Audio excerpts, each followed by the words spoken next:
रहीम। अस्सलाम वालेकुम वरहमतुल्लाहि वबरकातुहू। जी स्टूडेंट्स, मैं उम्मीद करती हूँ कि अल्लाह के फजल व करम से आप सब खैर आफियत से होंगे। आज का लेक्चर स्टार्ट करने से पहले आप सब दुआ पढ़ लीजिए। रब्बि इश्रह ली सदरी व यस्सिर ली अमरी वहलुल उक़दतम मिन लिसानी यफ़क़हू क़ौली रब्बी ज़िदनी इल्मा। जी बेटा, आज का हमारा टॉपिक है पहले गवर्नर जनरल की हैसियत से कायद-ए-आज़म मोहम्मद अली जिन्ना की खदमात और कारनामे। बेटा, जो पिछले लेक्चर में हमने पढ़ा था वो कायद-ए-आज़म की सियासी और आइनी कोशिशें थीं कि हमें पाकिस्तान के हवाले से यहाँ पर गवर्नर जनरल की हैसियत से खिदमात और कारनामे हैं। ठीक है, इनको आपने जो है इनमें फ़र्क जो है वो जानते हुए आपने इसको समझना और याद करना है। जी बेटा, 14 अगस्त 1947 को जब कायद-ए-आज़म ने गवर्नर जनरल की हैसियत से बेटा हलफ उठाया तो उस वक्त लियाकत अली ख़ान पाकिस्तान के वज़ीर आज़म मुकर्रर हुए। तो इस नौज़ायदा यानी नई बनने वाली हुकूमत का दस्तूरी ढांचा तैयार नहीं था। फिर 1935 के एक्ट में, जैसा कि हमने गुज़श्ता लेक्चर में भी पढ़ा, मुनासिब तब्दीलियाँ करके मुल्क का निज़ाम जो है वो चलाने की कोशिश की गई।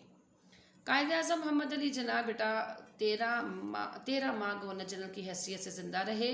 इस मुद्दत में आपने अपनी बसीरत और कायदाना सलाहियतों से अहम कौमी मामलात को बहुत हद तक सुलझा लिया, जिससे पाकिस्तान अपने कदमों पर खड़ा होने में कामयाब हो सका।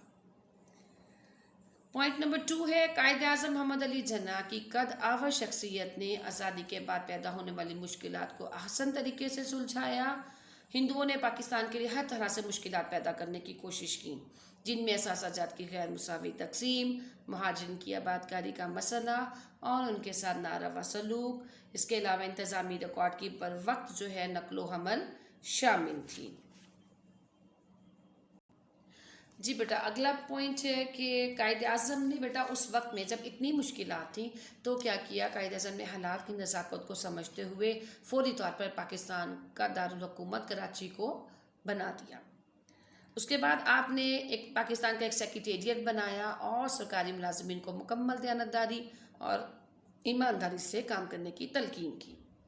आपने हिंदुस्तान से अफसरान की मुंतकिली के लिए ख़ास गाड़ियाँ चलवाईं। जैसे बेटा कि हमने इब्तदाई मुश्किलात वाला जो लेक्चर देखा या पढ़ा था, उसमें हमने ये चीज़ देखी थी कि हिंदुओं ने भारत से जो है वो अफसरान की मुंतकिली और गाड़ियों का आने जाने का नकलो हमल का सिलसिला बुरी तरह जो है वो ख़राब कर दिया था। रेल की पटरियों को उखाड़ दिया गया, यानी इस हद तक जो है पाकिस्तान को कमज़ोर बनाने की साजिशें की गई।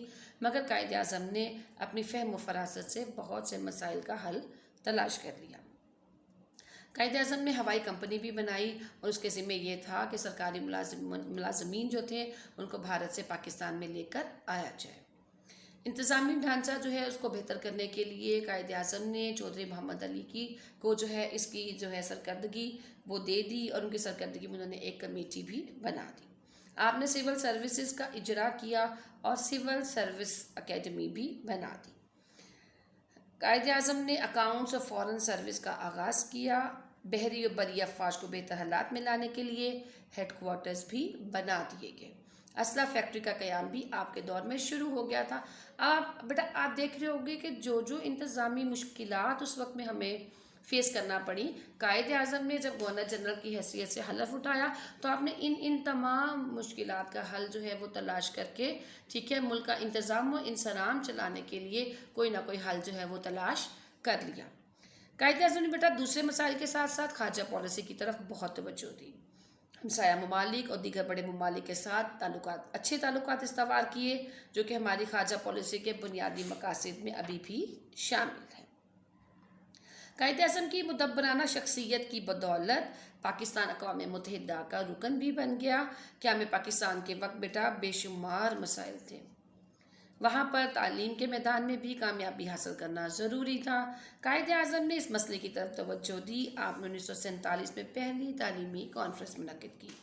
आपकी नज़र में तालीम का मकसद अखलाकियात की तश्कील था। आपकी ख्वाहिश ये थी कि पाकिस्तान का हर शहरी कौम की बेलौस खिदमत करे। आपने नौजवानों के लिए साइंस और टेक्नोलॉजी की तालीम को लाजमी करार दिया। और उसके बाद कायद-ए-आज़म ने जब इतनी बेटा एफर्ट्स की और इतना काम किया, दिन रात मेहनत की, और आपने अपनी सेहत की तरफ बिल्कुल भी तवज्जो ना दी, जिसकी वजह से जो है आपकी तबीयत जो है वो ख़राब होना शुरू हो गई। और ख़राबी सेहत के बावजूद भी بہت اہم فائلوں کا جو ہے قائد اعظم جو ہے وہ مطالعہ کرتے رہتے تھے۔ اگرچہ قائد اعظم کو بیماری نے بہت کمزور کر دیا تھا، اس کے باوجود آپ کے حوصلے کمزور نہ ہو سکے، مرض کو فرائض کے آڑے نہ آنے دیا۔ اگر ہم یہ کہیں کہ قائد اعظم نے اپنے خون سے پاکستان کی آبیاری کی تو یہ بے جا نہ ہوگا۔ جی بیٹا، آج کے چیپٹر میں ہم نے پہلے گورنر جنرل کی حیثیت سے قائد اعظم کی خدمات و کارناموں کو پڑھا۔ تو بیٹا it is very important question from board point of view. جو پہلے 2 چیپٹرز ہیں بیٹا، اس میں سے کوئی بھی ٹاپک جو ہے آپ نہیں چھوڑ سکتے۔ آپ نے یہ نہیں سوچنا کہ یہ ایکسرسائز کا سوال نہیں ہے تو ہم اس کو یاد نہیں کریں گے، ایسا بالکل بھی نہیں ہے۔ ان 2 چیپٹرز میں سے کچھ بھی کہیں سے بھی کوئی شارٹ اور لانگ آپ سے پوچھا جا سکتا ہے۔ اس پہ بیٹا میں آپ کو ہیڈنگز بنوا دیتی ہوں تاکہ آپ ہیڈنگ کے ساتھ جب لانگ کوسچن کریں گے تو it will be more marks gaining for you, ٹھیک ہے۔ پہلے والا جو اسٹار ہے اس پہ آپ کی ہیڈنگ ہوگی دستوری ڈھانچہ۔ جی اگلا جو پوائنٹ ہے بیٹا، پوائنٹ نمبر 2، اس پر آپ کی جو ہے ہیڈنگ ہوگی غیر مساوی تقسیم، ٹھیک ہے۔ تیسرے پہ آپ کی ہیڈنگ ہے پاکستان کا دارالحکومت۔ چوتھے پہ آپ لکھیں گے سرکاری ملازمین کو تلقین، ٹھیک ہے۔ اگلی ہیڈنگ آپ کی ہے بیٹا افسران کی منتقلی، اس سے آگے ہوائی کمپنی سے معاہدہ، انتظامی ڈھانچے کی بہتری اور سول سروسز کا اجرا، اس سے آگے اکاؤنٹس اور فارن سروسز، بحری اور بری افواج کی بہتری، ٹھیک ہے۔ یہاں پہ آپ کی بہتری لکھ دیں گے۔ اسلحہ فیکٹری کا قیام، خارجہ پالیسی، پاکستان کو اقوام متحدہ کا رکن، یا پاکستان اقوام متحدہ کا رکن لکھ دیجئے۔ اس کے بعد آ جائے گا پہلی تعلیمی کانفرنس، ٹھیک ہے۔ اس کے بعد ہے پاکستان کی ہر ممکن خدمت، اور سب سے آخری والا جو پوائنٹ ہے اس پہ آپ کی ہیڈنگ ہوگی پاکستان کی آبیاری۔ جی بیٹا، یہاں تک جو ہے ہمارا آج کا لیسن وہ اختتام پذیر ہوتا ہے۔ میں امید کرتی ہوں کہ آپ نے بخوبی لیسن کو سمجھ لیا ہوگا۔ انشاءاللہ اگلے لیکچر میں پھر ملتے ہیں۔ السلام علیکم ورحمۃ اللہ وبرکاتہ۔